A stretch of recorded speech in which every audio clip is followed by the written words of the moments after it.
एक वाकया इसमें एंटर कर दूं तो आपको अंदाज़ा जी, हो जी। जाएगा कि ये किस नौइयत के लोग थे। ये जो आमिर भट्ट है, आगा नवीद, एक आध इनके साथ और दोस्त था, ये जाते हैं माल रोड पे। वहाँ पे एक रेस्टोरेंट है, आज भी है, उसका नाम है ईट एंड सिप। वहाँ बड़े नामी ग्रामी पुलिस अफसरान का भी आना जाना, ठीक है। वो भी शामें वहाँ बैठ के स्नैक्स वगैरह और कॉफ़ी शॉफ़ी पीते थे। आमिर भट्ट वहाँ जाता है, कुछ खाता पीता है और वहाँ बिल दिए बगैर फरार हो जाता है। अच्छा, खाना वगैरह खा के जो कुछ खाना था उसके बाद बिल नहीं दिया और चला गया। तो वो जो इकबाल शाह थे उसके ओनर, वो आमिर भट्ट के अगेंस्ट थाना सिविल लाइन में एक एफआईआर करवा देते हैं। ठीक है। और अब आमिर भट्ट कौन है? राइट, आतिफ चौधरी आतिफ का। चौधरी का। आतिफ चौधरी को बुरा लगता है कि एफआईआर हो गई। अब आतिफ चौधरी वहां जाता है और फायरिंग करता है रेस्टोरेंट पे। रेस्टोरेंट पे, ठीक है। इकबाल शाह पे। और उस वक्त जब ये फायरिंग हो रही है, वहां पे दो बड़े नामी गिरामी पुलिस अफसरान बैठे हुए हैं, बड़े बड़े रैंक्स के। बड़ी मुश्किल से उसमें गालिबन इकबाल शाह जख्मी भी हुए हैं और वो बड़े बड़े रैंक्स के अफसर थे। बड़ी मुश्किल से उनकी जिंदगियां बची। ये है आतिफ चौधरी। अपने दोस्तों के साथ पेश आने वाले हर वाक्य की निस्बत आतिफ चौधरी ने दुश्मनी का बदला लिया है हर मकाम पे। मतलब दोस्तों के लिए किसी भी हद तक जा सकता था। जाता था। अब वो वक्त आ जाता है कि आबिद चौधरी जो स्टूडेंट लीडर था, हाँ। वो मर्डर हो जाता है। अब यहां से बड़ी दुश्मनी का आगाज हो रहा है। ठीक है, पहले अभी तक वो भत्ते ले रहा है, भत्ते ले रहा है। रेस्टोरेंट्स पे फायरिंग कर रहा जी। है, भत्ते बढ़ा दिए उसने, हुजूम बढ़ा दिया भत्ते का। लेकिन अब जो दुश्मनी का आगाज होने जा रहा है वो बड़ी दुश्मनी है आबिद चौधरी के मर्डर के बाद। मर्डर के बाद वो मर्डर किसने किया था? उसका इल्जाम आयद होता है अरशद अमीन चौधरी पे। ये तो इकट्ठे नहीं थे दोनों। ये देखें, जो क्रिमिनल माइंड का बंदा है ना जी, कहीं ना कहीं मुफाद का टकराव हो वो जाता है। कहीं ना कहीं मफाद का टकराव हो जाता है। जैसे शाहिद म्यों और आमिर भट्ट। हाँ। शाहिद म्यों बहुत बड़ा नाम हुआ है, वो इटसेल्फ एक बहुत बड़ी स्टोरी है। कत्लेआम हुआ, बिल्कुल ठीक है। वो एक बकायदा कहानी है। वो कैसे कत्ल हुआ वो अलग से डिस्कस करने वाली कहानी है। ठीक है। आमिर भट्ट ने जो शाहिद म्यों को मर्डर किया है। अब सर, आतिफ चौधरी आबिद के साथ बहुत मोहब्बत थी। आबिद चौधरी के कत्ल के बाद वो अरशद अमीन की मुखालफत में आ जाता है और अब इन दोनों के दरमियान जंग का आगाज हो जाता है। कई अटेम्प्ट्स करता है आतिफ उस पे, अरशद अमीन पे। अरशद अमीन का एक कज़न था या दोस्त था, गालिबन उसका नाम आरिफ था। वो ज़ख्मी भी हो गया एक दफ़ा। ठीक है। मतलब आतिफ चौधरी की अब अग्रेशन देख लें आप कि वो ज़ख्मी भी हो गया। आतिफ चौधरी इस कत्लेआम के बाद जब उसका तूती बोलने लगा और आतिफ चौधरी एक बहुत बड़ा डॉन, अच्छा ये मज़र तभी हुआ है, बहुत बड़ा किरदार हुआ। इसी तरह से आपने और भी बहुत से नाम सुने होंगे। Atif Chaudhary was above all. अच्छा, यानी ये इतना खतरनाक गैंगस्टर था। आतिफ चौधरी के पित्ते में खौफ नाम की चीज़ नहीं थी। और ये शायद यही वजह है कि हमारे अंदर जो एक है, जो क्राइम की एक वो इंस्टिंक्ट कह लें उसको, हम आतिफ चौधरी को फैंटासाइज करते हैं। इसलिए इस पे फिल्में भी बनी हैं। फिल्में भी बन गई, फिल्मों के वजह एक और भी बनी। ठीक है, वो हम बाद में डिस्कस करते हैं। जब आपने फिल्म का जिक्र कर दिया तो मैं जिक्र कर दूं, फिल्म स्टार रीमा, हाँ। एक बहुत बड़ी एक्ट्रेस माशाल्लाह हैं। एवं शाहनूर स्टूडियो से वापस आ रहा था तो साथी ने बताया ये आमिर भट्ट वगैरह एंड कंपनी साथ थे। उन्होंने कहा रीमा का घर है, रीमा के घर पे फायरिंग कर दी आतिफ चौधरी ने। और फिर अनाउंस किया कि मैंने की है। इंपॉर्टेंट ये है कि फिल्मी सितारों को, फिल्म एक्टर्स को बताया कि ये फायरिंग मैंने की है। यहां से फिल्म स्टार से बता लेना शुरू कर दिया। यानी पहले फिल्म स्टार्स के अंदर खौफ पैदा किया रीमा के घर पर फायरिंग करके, और उसके बाद बता लेना शुरू कर दिया। अब Atif Chaudhary film producers, male film stars, female film stars, उनका इस्तेमाल भी कर रहे हैं और उनसे बता भी ले रहे हैं। बिल्कुल वही जैसे बॉलीवुड में होता है, बशनोई गैंग जैसे बता लेती है। एक वक्त वो आ जाता है बज़मी साहब कि अब आतिफ चौधरी की धाक इस हद तक बैठ चुकी है कि फिल्म नहीं बन सकती आतिफ चौधरी की मर्जी के बगैर। कास्टिंग आतिफ चौधरी कर रहा है।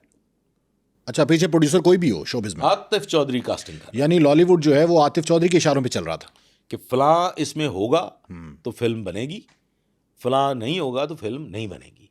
और इसके साथ जितने किरदार हैं, मतलब उनमें अगर 2 किरदार ही सिर्फ डिस्कस कर लिए जाएं, आमिर भट्ट को, आमिर भट्ट ने आखिरी दर्जे का इश्क किया है एक एक्ट्रेस के साथ, फिल्म स्टार के साथ, फिल्म स्टार नहीं, अच्छा एक्ट्रेस के साथ, ठीक है।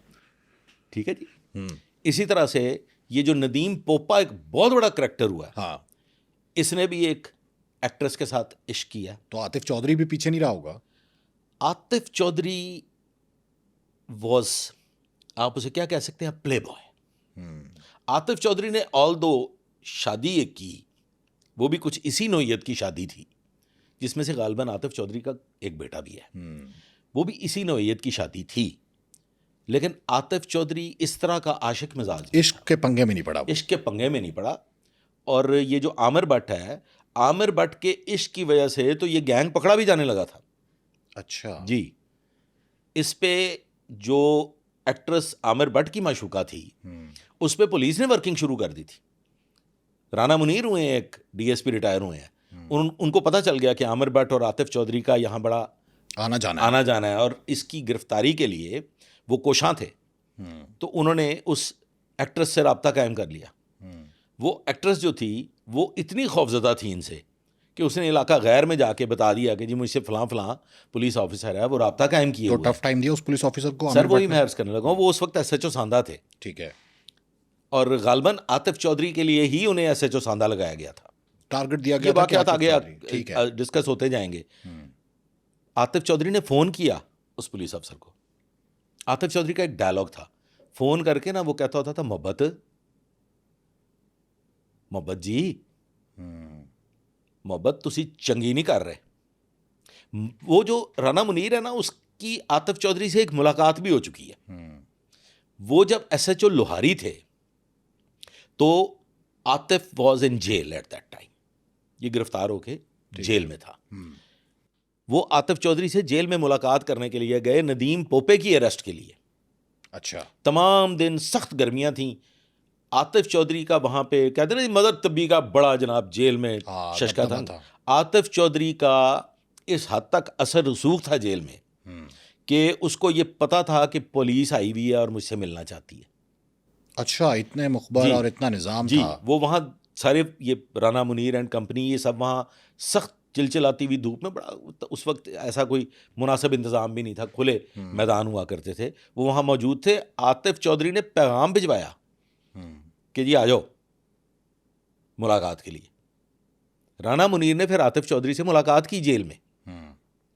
आतिफ चौधरी ने वहाँ पे एक लफ्ज़ कहा राना मुनीर को कि मुझे ये पता चल गया कि आपको नदीम पोपा चाहिए। जितनी गर्मी में आप सुबह से खड़े हैं, शदीद, अच्छा इंतज़ार करवाया वहाँ पे आतिफ चौधरी ने। तो मैंने ये सोचा कि मैं आपसे मिल लूँ ताकि हमारे मामला तय पा जाए। नदीम पोपा हम पेश कर देंगे, नदीम पोपा आपके पेश कर दिया जाएगा, थोड़ा इंतज़ार कर लें। जब तक अरशद अमीन चौधरी को मैं मार नहीं लेता, उस वक्त तक नदीम पोपा मैं पेश नहीं करूँ, नहीं पेश करूँगा, ना वो गिरफ्तारी और ये मेरा वादा रहा कि अरशद अमीन को हमने मारना है, उससे बदला लेना है, वो बदला लेके आपको नदीम पोपा पेश कर देंगे। आतिफ चौधरी जेल के अंदर खड़ा है जी, जेल के अंदर है जी, एसएचओ और पुलिस उससे मिलने के लिए जेल में गए, वो इंतजार करवा रहा है, गर्मी में पुलिस खड़ी हुई है, और उसके बाद जिसको गिरफ्तार करने के लिए गए हैं कि उसको गिरफ्तार करवा दें नदीम पोपा को, वो कह रहा है कि नहीं, हमने अरशद अमीन चौधरी को पहले कत्ल करना है, फिर गिरफ्तारी देंगे। फिर गिरफ्तारी देंगे। अब सर ये जो असद प्रिंस है ना सर, हाँ, असद प्रिंस बहुत खूबसूरत था। यहाँ पे हम असद प्रिंस पे आ जाते हैं, चूंकि असद प्रिंस की वजह इसका से थोड़ा ही जिक्र करेंगे क्योंकि हमने इस पे अलग एपिसोड करना है। सर इस पे अलग एपिसोड बन नहीं सकता। ओके, ठीक असद है। प्रिंस का आगाज और अंजाम आतिफ चौधरी की से कहानी relate ही है। में जम हो चुका ठीक है। अभी अरशद अमीन चौधरी को कत्ल करना चाह रहा है आतिफ। हालांकि आतिफ तो उसका पुराना दोस्त था आबिद चौधरी के बाद। आबिद चौधरी वाज लव, मोहब्बत जी जो था ना उसका, हाँ, वो आबिद का था। आबिद तो चौधरी, अरशद अमीन चौधरी था आबिद के कत्ल के पीछे। जी अरशद अमीन चौधरी, इसलिए वो मारना चाहता था आतिफ चौधरी उसे। यस। और दरमियान में एंट्री हो जाती है असद प्रिंस की। असद प्रिंस अब इसका गैंग मेंबर है ना, वो ठीक है, तो इसका गैंग मेंबर है और इसका बड़ा लाडला गैंग मेंबर है। ये ज़हन नशीन आतिफ कर चौधरी लें। का। आतिफ चौधरी का जेल में मुलाकात हुई ठीक थी। है। असद प्रिंस की आबिद चौधरी से जेल की मुलाकात है, जिस वजह से इनकी मोहब्बत, और ये तारिक खान और आगा नवीद, ये तकरीबन मुलाकातें सबकी जेलों की मुलाकातें हैं और ये गैंगस्टर्स की मुलाकातें ऐसे ही हो जाया करती बिल्कुल हैं। सही है। असद प्रिंस इसके गैंग का मेंबर है और उसकी एक अदद गर्लफ्रेंड है जो रिवाज गार्डन में एक एकेडमी में, जहाँ पे लैंग्वेज सेंटर है, वो वहाँ पे ज़ेर तालीम है और असद प्रिंस उसको ड्रॉप भी करता है, उसको पिक भी करता है। ठीक है। उसके जो प्रोफेसर थे, प्रोफेसर मंसूर, उनको स्टूडेंट्स बताते हैं कि जनाब, वो भाई होते हैं ना सारे स्टूडेंट्स जो हैं वो भाई होते हैं ना, उन्होंने कहा जी वो हमारी मतलब बहन है और वो सर ये तो बड़ी ज्यादती हो रही है कि बाहर का बंदा ड्रॉप कर रहा है, बाहर का बंदा आ रहा है और वो ड्रॉप कर रहा है। वो नहीं जानते थे ये असद प्रिंस है, वो नहीं जानते कि ये कौन शख्सियत है। ठीक है। असद प्रिंस को रोका जाता है। असद प्रिंस वहां पे कर देता है फायरिंग।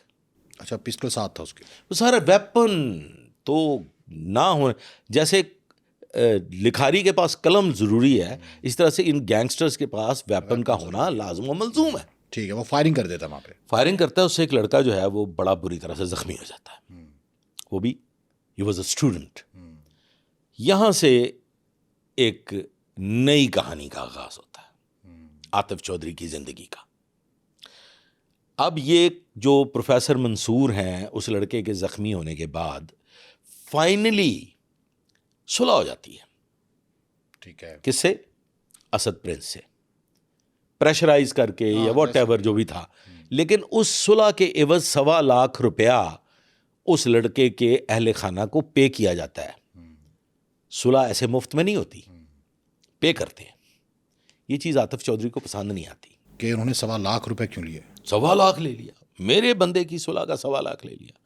ये प्रोफेसर मंसूर को पैगाम देते हैं कि पैसे वापस दे, और उसे थ्रेट करते हैं। ठीक है। इस थ्रेट के रिजल्ट में जो कैप्टन जुबैर महमूद, बहुत बड़ी शख्सियत हुए हैं, लाहौर में एसएसपी लाहौर भी रहे हैं, कराची चले गए थे, फिर वहाँ मतलब वो वॉज अ वंडरफुल ऑफिसर, बड़े दबंग पुलिस ऑफिसर।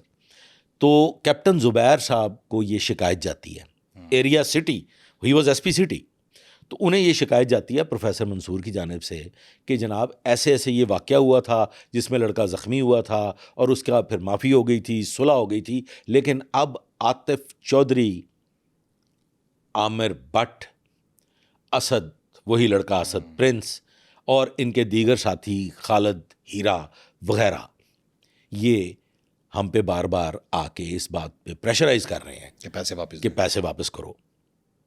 तो यहां पे एंट्री होती है सर आबिद बॉक्सर की।